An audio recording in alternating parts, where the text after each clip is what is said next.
in today's video, we are reacting to Sneako ruined his career and started panicking. Man, oh man, ever since they took that Miami trip and they was playing HOH on that bus, man, Sneako, brother, it has not been good for you. Matter of fact, it has not been good for any of you niggas. You know what I'm saying? Y'all are all under heat, you know? It's crazy, but with that being said, let's go and get to the video and see what is going on, man. You know, people will say, you know, he's not top G anymore. He can't fight anymore, etc. When I was in my prime, I did it. I get to live and sleep. Now, we reacted to a video basically exposing Andrew Tate and how his fighting background not really what you think it is. You know, on my channel, it's called Andrew Tate is actually, what is it? What is the name of that video? Andrew Tate something. Andrew Tate. I don't know. Oh, Andrew Tate is an embarrassing loser. Yes, that's what it's called on my channel. So if y'all go watch that video, y'all can go see yourselves how Andrew Tate's fighting background isn't really as marvelous as he proclaims it to be. Peacefully at night, knowing that when I was 20 something and I was in my prime, I used my youth and I did it. Yeah. You know? And I'm or Sneako will say he's top G. Oh, no. I'm sorry. I'm sorry. Can I ask you about that? Sure. I'm curious because you guys have had a I don't know how much time you've had together, but I remember a long time ago, you guys, I think he went to Romania. Yeah. He wanted to be me and he copied me for a very long time. And then eventually via Fresh and Fit, he came out to see me and then he was really weird. So I stopped talking to him. And for years I didn't talk to him because he's done many very weird things. And the only reason I'm not telling the story is because he loves attention so much that he wants me to tell the story. Fair. That's just who he is. Sure. And he's a weirdo. And I refuse to talk to him because he's very strange. And basically, but y'all niggas was just together in Miami though, bro. Y'all sound like a bunch of hoes, man. A bunch of bitches. How you gonna sit here on this podcast and pill talk about this nigga? You was just in this nigga's face. Y'all was just turned up in the club together. So what is it? Do you fuck with the nigga or do you not fuck with this nigga, man? Let it be known, man. Stop acting like a fucking, you're acting like a top bitch, not a top G, nigga. I think his name is pretty appropriate. You know, anyone who calls himself Sneaky. Hi, my name's Sneaky. Yo, to be fair, what man walks around and says, hi, my name's Sneaky, be my friend? It's like, no, just being a little prick on the internet, like a little girl crying about me all the time. Cause that's how he gets clicks, my name. No way, gang. Clicks. Dude, I love attention so much. You're going on a podcast tour about a song. You're burying your reputation right now. This is not a good look for you. It's embarrassing the fact that you call yourself the top G and a song is making you fold under pressure. The person who's supposed to be unfazed, hard to kill, the masculine essence who's not afraid of the Matrix is folding over a song. I literally don't have any wristbands. I'll figure it out. He just told me to talk to him. No way he's getting one banned. thing at a time. Tell the guy he doesn't need to come and film it. I just want to have a conversation, you and me. Okay. Just stay over there, stay over there, stay over there. Wow, no way you're a goofy goober. Tonight is going to be a no, brother. All right, I think you know why. Yeah, let's go.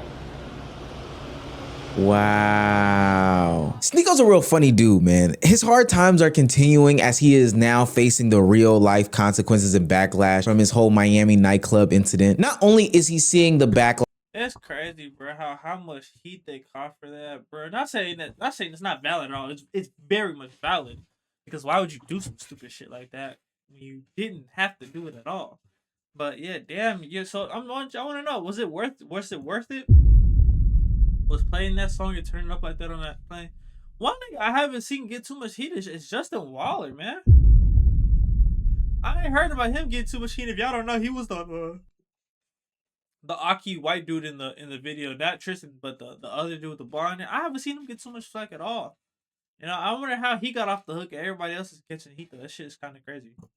From the different communities that were affected. Not only is he seeing himself getting banned from these different places and spaces, but he's also losing the protection and comfort being around the collection of weirdos that he called friends. It's not just Tate that turned on Sneako. The entire Red Pill community and their whole alliance turned on Sneako. And the way that you have known racists and anti-Semites turning their back on you lets me know that all of it was fake this entire time. If you're new to this and you haven't already, make sure you hit that subscribe button. It goes a long way for us during this ice-mageddon that we're going through in the South. Now, back into the video. If you didn't know, there's been like rifts in the Red Pill community for a long time. As some of these characters go further into nonsensical dissension, people have been turning their back on them, you know, dispelling them from these groups, etc., for the past couple of years. Most notably though, in this is the Andrew Tate and Sneako beef. They've had tension for the past, what, year, 2 years at this point? And things were ignited earlier this month with the whole Venezuelan takeover from the US government. Now, there were some other things to that beef, some questions about morality. I'm not gonna get into it because it's kind of political, plus, you know, might get clapped up over it. But ultimately, it was two egos, zero accountability being had. And honestly, it's funny because all of that leads up to this boiling point that we're at right now. But before we get into that boiling point, here's a word from our sponsor of the day. You know, over here at the Unemployed News Network that we are trying to look out for each other every single time.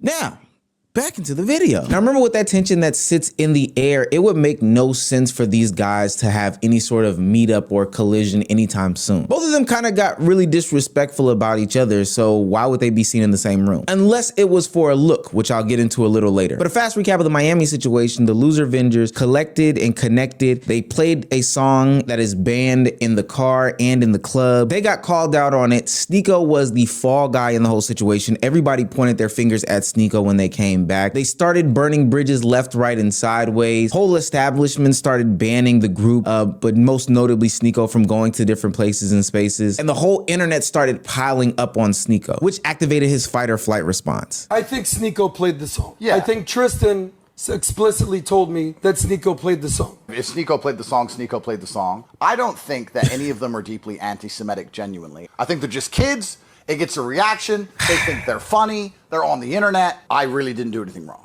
I understand why some people were offended. I got on a bus. Full-grown men made decisions while I sat on my phone. Now, to give Andrew Tate the benefit of the doubt, at least in the clip where the song was playing, I didn't see him on the bus at all. You know, I saw him nowhere on the bus, but I guess, yeah, you're around the people that are doing it, so it's kind of guilty of association, but still.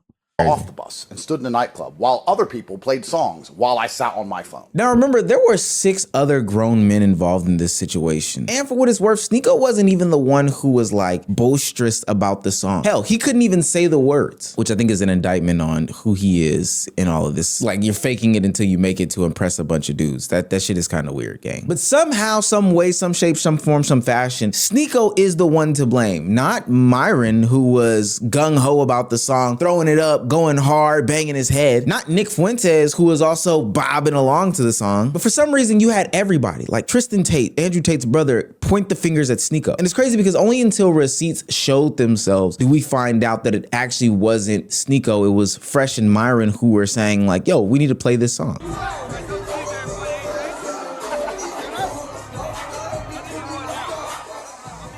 Oh yeah, he's telling Nick right there. And then I think he whispers it to the girl right there to go. Or maybe that's Walter. He's telling Walter to play it. Let's kick the ugly bitches. He's gonna get them to play HH. Oh. Look at him. Now, Myron's a degenerate himself. We know that. I'll get to that in 2 seconds because I think he also plays a pivotal role in this entire conversation. But I believe that a lot of people saw this moment in time as an opportunity to kick Sneako's back in. Because even after going to that Miami nightclub, knowing that Myron was the one who prompted the song, Fresh went to a podcast and totally lied, totally undercut this whole situation. So you were out that night with Andrew Tate and Sneako and everybody. In general, do you think, because to me it seemed like you and Tate weren't about that nonsense.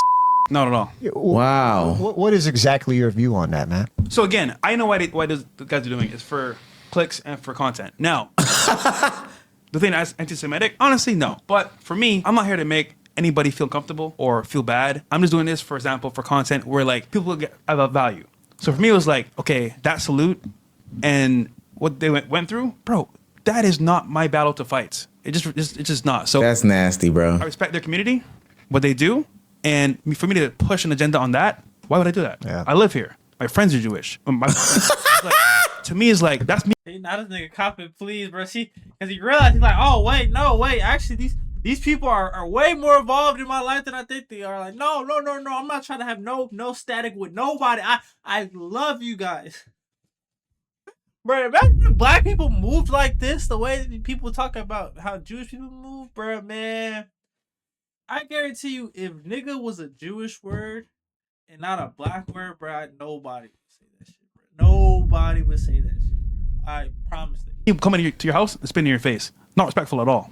So I find it disgusting, honestly. This type of nasty behavior happened pretty much the entire weekend and throughout this whole fiasco where people were seen during this situation celebrating the song, having fun, laughing, giggling, and all this other stuff like that. And now they are contradicting themselves. Fresh asked the DJ to play. Now he's morally outraged because he has friends that are Jewish, he lives there, all these other things like that. Andrew Tate could have left but sat there as they played the song and let them use him for views. But now it's not right at all. And now we're sitting here at a time in which we can kick Sneako's back in because somebody had to be the fall guy and, you know, it's convenient. Now, after that whole Miami nightclub incident, Sneako felt the backlash almost immediately. The next day when he tried to apologize, that's when a friend of his, who seemingly is Jewish, came to the internet while Sneako was streaming and told him like, yo, it's fuck you guys. That was messed up. You know you're banned from everything now, right? You smoked yourself. He's been in my vlogs. It's this promoter who's been in my vlogs. He's been a friend of mine for a while. We've had back and forth. He's a Zionist, and he just said I'm banned from everything. Call him. Let me call him. The racist. Hey, what's up? I'm streaming right now. Damn. I can see that. Y'all heard how you just got on the phone? The racist. Oh my God, no, he's cooked. So I'm banned from everything? That's what I hear. From who? Who said that? You're banned from virtually. Am I on stream? I don't want my face on stream. Oh, okay, yeah, just put your voice. You're virtually banned from every single hospitality group in the United States. Like what? Tao Group, Groot Hospitality, H-Root Group, virtually every restaurant. Watch Sneako's face during this every moment. Like, watch him. You're pretty much banned for your anti-Semitic remarks and your absolute racism and your hatred towards Jews. I thought we were friends.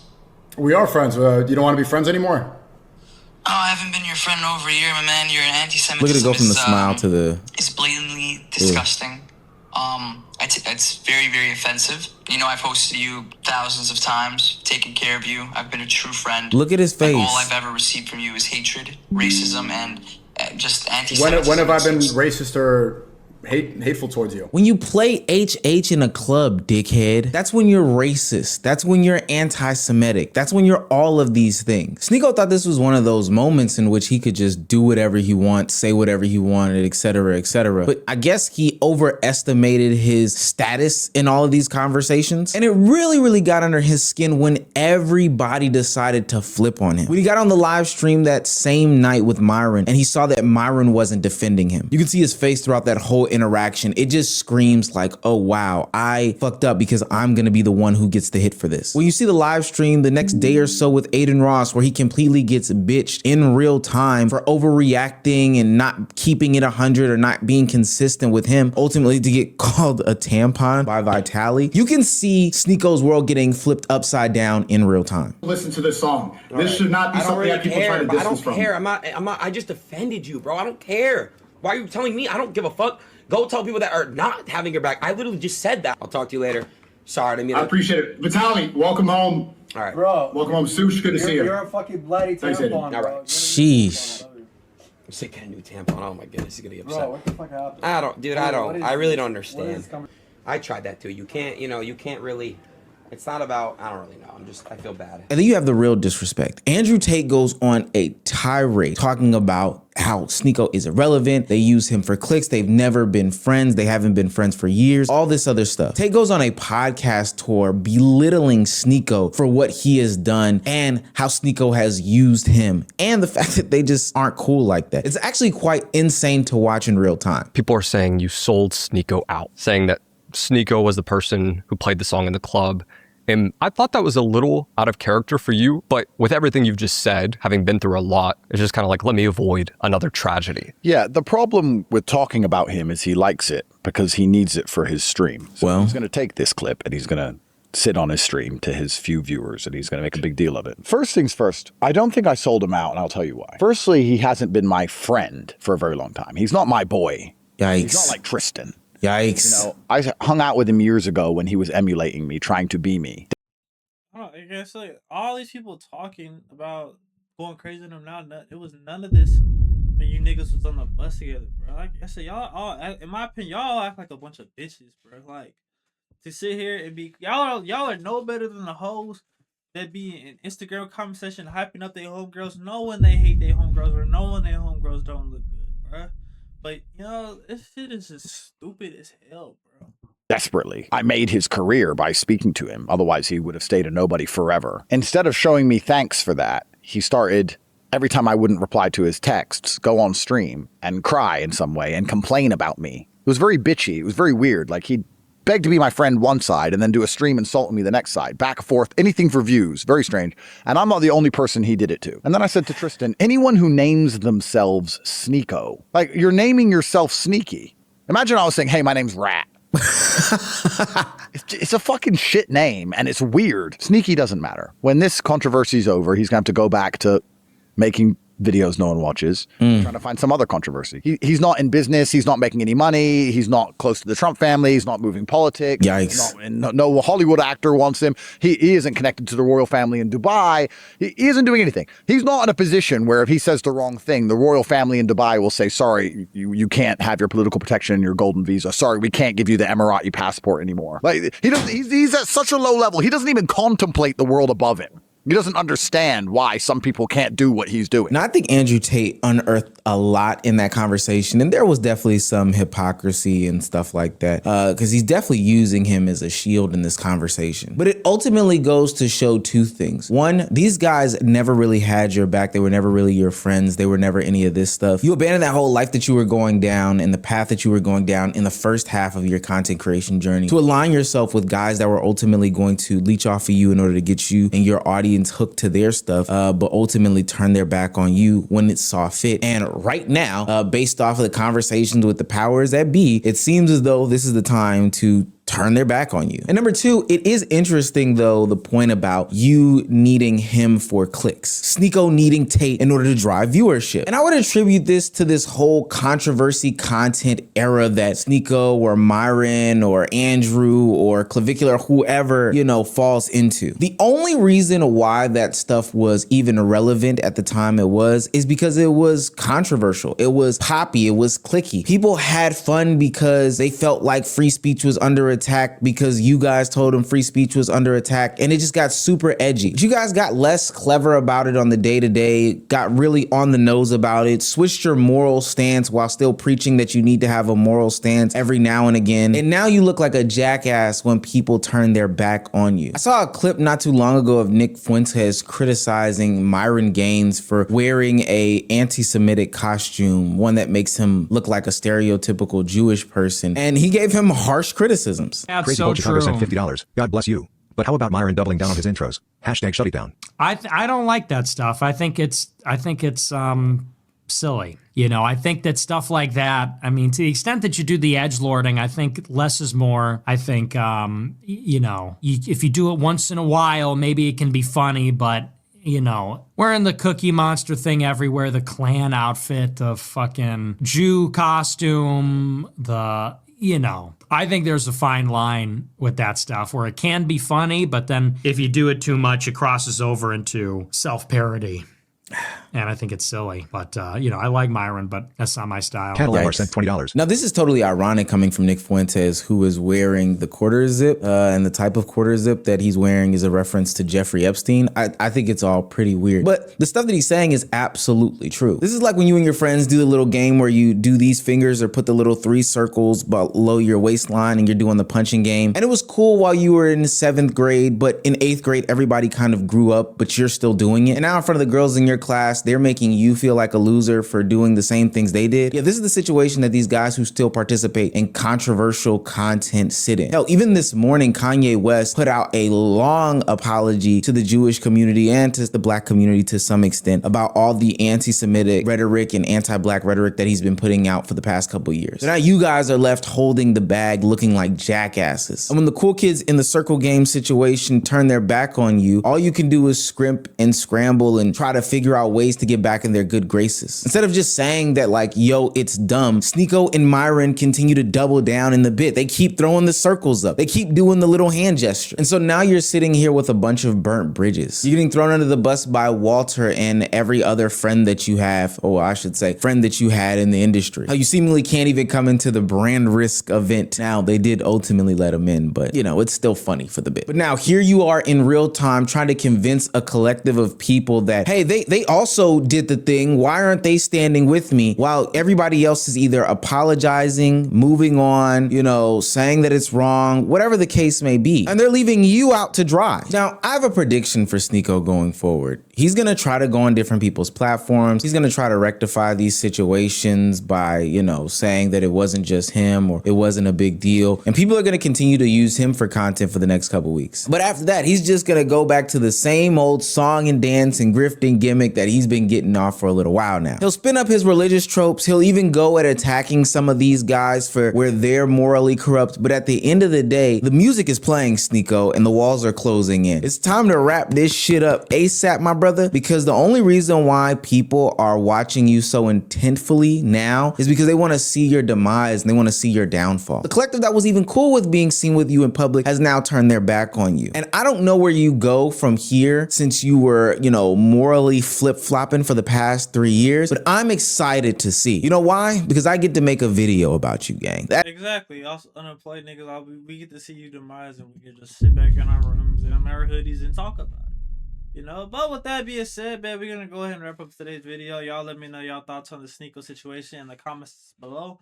And while you're down there, hit the like button. And while you also there, hit that subscribe button. We are on our way to 1K subs. And at the time of this making of this video, I believe we are currently at 180. So I would appreciate it if you could hit that bell, that button, man.